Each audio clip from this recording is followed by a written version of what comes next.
heard the sirens before I saw the ambulance. And that sound still sits in my chest like a rock, because by the time they reached our subdivision, the street was buried, the wheels couldn't get through, and an old man with a bad heart was inside his house losing time he did not have. My driveway, though, mine was clear, perfectly clear. And the part that still makes me laugh, in that ugly, bitter way people laugh when the universe gets sarcastic, is that the thing that could have helped the whole street was the same thing my HOA had forced me to tear down 6 weeks earlier. My name's Garrett. I was 54 when all this happened, retired civil engineer, Montana-born and shaped by wind, snow, bad boards, and the kind of cold that makes your teeth ache if you breathe too deep. I'd moved into Ridgecrest Pines outside Billings a few years earlier, finally keeping a promise I had made to my late wife, Donna. We were supposed to retire out west together. Only life had other plans, and by the time I got there, I was alone. Still, the place felt right. Corner lot, long driveway, workshop out back, mountain view on clear days, quiet in the mornings, smell of pine in the air, frost on the woodpile. The kind of place that let a man think. I knew there was an HOA. I knew the dues, knew the covenants, read every page like the engineer I am. What I didn't know was that the whole operation basically belonged to one woman with a clipboard and too much time on her hands. I'll call her Beverly. She had that look some people get when they've been bossing folks around for so long they forget they're not royalty. Stiff smile, neat fleece, little lanyard swinging off her neck like a badge of office. My first offense, apparently, was trying not to get buried alive. I put up snow fencing along the north and west edge of my driveway. Standard stuff, bright orange. Ugly if you care more about appearances and function, but it worked. My lot sat in the exact kind of position where the wind could turn one storm into a 4-foot drift. The fencing broke the pattern. Any half-decent winter road crew would have understood it in 10 seconds. Beverly showed up one morning, clipboard first, voice already sharpened, and told me the fences violated Section 12, Paragraph C. Temporary structures, no prior approval. 30 days to remove them or I'd be fined $150 a day. I tried explaining the safety logic. Wind load, drift control, exposure angle. She looked at me like I was giving a book report nobody asked for. Said aesthetics were not negotiable.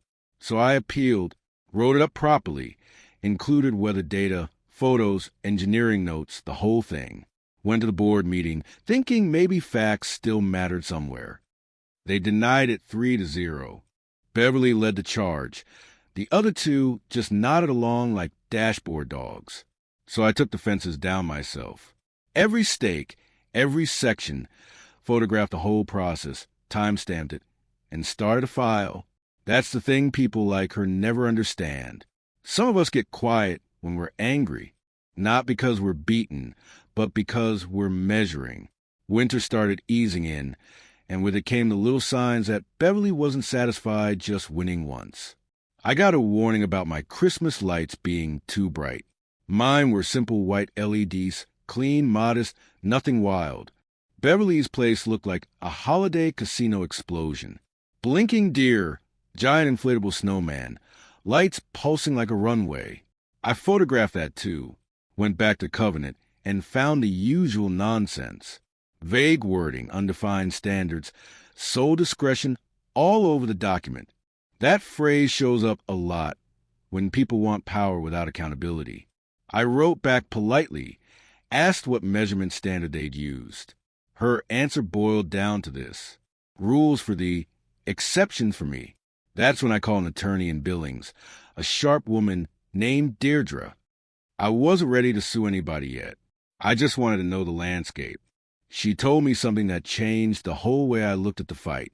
HOA board members weren't kings. They were officers of a nonprofit corporation with duties, exposure, obligations. Selective enforcement could come back on them personally. Now we were speaking a language I liked. Structure, liability, consequences. Then the budget meeting happened. They wanted a 22% dues increase. I reviewed the numbers and saw enough smoke to know there had to be fire somewhere. Reserve fund looked thin. Administrative spending looked padded.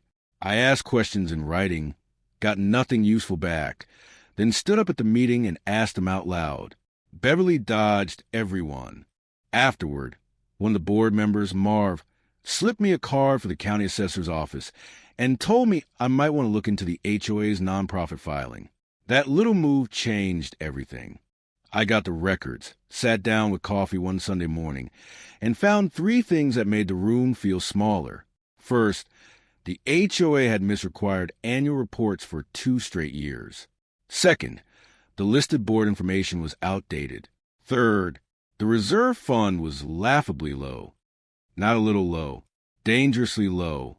We had 87 homes paying solid dues, and somehow the reserve sat there looking like a checking account after a bad weekend in Vegas. I called Deirdre again. She pointed me to the state law that said members had the right to inspect financial records. So I sent a certified request for bank statements, contracts, meeting minutes. Beverly wrote back claiming the records were proprietary and not open to general member review. That was when I stopped seeing her as merely petty. Because once somebody starts using made-up authority to block lawful access to money records, well, now you're not dealing with a control freak. You're dealing with somebody who might have something to hide. Around the same time, the weather models started lighting up. Big storm coming. Late February. The kind of setup Montana teaches you to respect.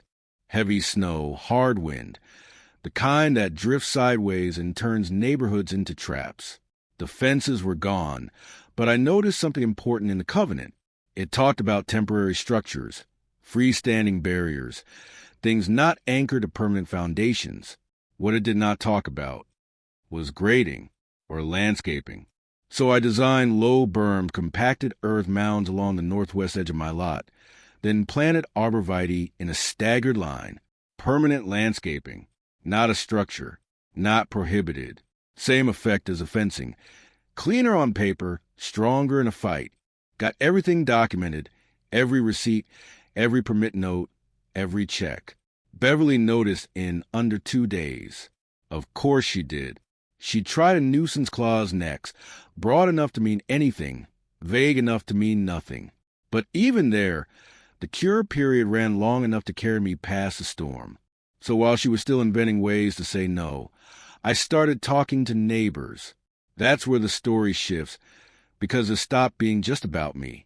Winslow next door, dry humor, old truck with a plow blade. Dale and Patrice across the street, 3 kids and no patience left for bad road service. Hector 2 houses down, older veteran, bad heart, lived alone. Young couple at the corner, first house, first real winter. I showed them the plow patterns, the filings, the reserve numbers. Turns out I wasn't the only one keeping notes. Dale had photos too. That gave me what I needed. Not just evidence, but people. We circulated a petition for a special meeting. Needed 9 households. Got 14. Then, 2 days before the storm, Marv asked to meet. We sat at his kitchen table over coffee, and the man looked like somebody finally choosing between comfort and conscience. He told me about a contractor the board had paid. Big money, little evidence of completed work. Company tied to Beverly's family. That was the moment the whole thing tipped from abuse of power into something darker. Maybe fraud, maybe theft. At minimum, something rotten enough that daylight would hurt it. Deirdre moved fast after that. Complaint to the state, notice to the HOA's insurer, affidavit from Marv. And while the legal side started tightening like a noose, I spent my time doing what the HOA should have been doing all along. Checking on neighbors, planning equipment use, making sure Hector had people looking on him, making sure nobody got stranded if the roads failed. Then the storm hit. By morning, my driveway was clear. The berms worked exactly the way I knew they would. Snow broke where it was supposed to break. Drift built where it was supposed to build. I ran the blower, cleared my place, then Hector's, then the O'Brien's. Meanwhile, the HOA plow did what it always did. Cleared Beverly's cluster first and left the outer section half served and half buried. That night, she actually came to my door to complain that I'd been helping clear roads without authorization.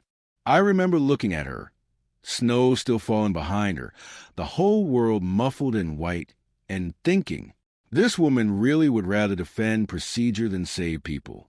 Saturday morning, Hector had chest pains. Rena was with him when she called 911. Ambulance made it to the subdivision entrance, then got stuck because the cross street hadn't been properly cleared. 11 minutes. That's how long authority bought with dues and weaponized by incompetence cost us. Winslow and I got out there with the truck and opened a lane. Paramedics got through. Hector lived. Thank God he lived, and I documented all of it. By Tuesday evening, after a reporter got wind of the records, the finances, the storm response, the board scheduled an emergency meeting to come after me. That was their plan. Drag me in, call me the problem, maybe scare the room back into silence. Instead, the clubhouse filled up. Mar was there. Deirdre was there. Neighbors from both ends of the subdivision were there. Beverly walked in, saw the crowd, and for the first time since I'd known her, hesitated. Marv added the audit issue to the agenda. Cynthia, the quiet one, seconded it. Deirdre laid out the numbers calm as a blade. I stood up, said only what mattered. Hector had a cardiac event. The ambulance was delayed by inadequate snow removal. My neighbor and I cleared the street. Then I sat down. Beverly tried to spin the contractor payments as good faith decisions. Marv read from his affidavit. Cynthia moved for Beverly's resignation pending the audit. The room raised hands. Almost all of them. And just like that, the woman who had made me tear down the very thing that could have protected the neighborhood walked out and left her clipboard behind. That image stayed with me. Not the speeches, not the vote, not even the article. Just that clipboard sitting there on the table, like a little plastic crown nobody wanted anymore. The audit later confirmed what we already suspected. Money missing, records thin, questions headed to the county. New board, new contract, actual transparency, proper snow service, reserve fund rebuilt. My arborvitae stayed. I planted more the next fall. Hector recovered and started bringing homemade tamales to neighborhood cookouts. Donna's name ended up on a community scholarship fund, and I still can't talk about that too long without needing a minute. What I learned is simple and ugly and useful. A lot of people confuse power with permission. They think if nobody pushes back, then whatever they say becomes truth. But documents matter. Records matter. Quiet neighbors matter. The law matters. And sometimes the most dangerous person in the room is the one smiling while telling you safety has poor curb appeal. So let me ask you this. When somebody hides behind rules to put other people at risk, is fighting back justice? Or does it become revenge the second you start enjoying it? Tell me where you draw that line. And if you've ever dealt with an HOA, a board, or just one small person drunk on borrowed power, I want to hear your story too.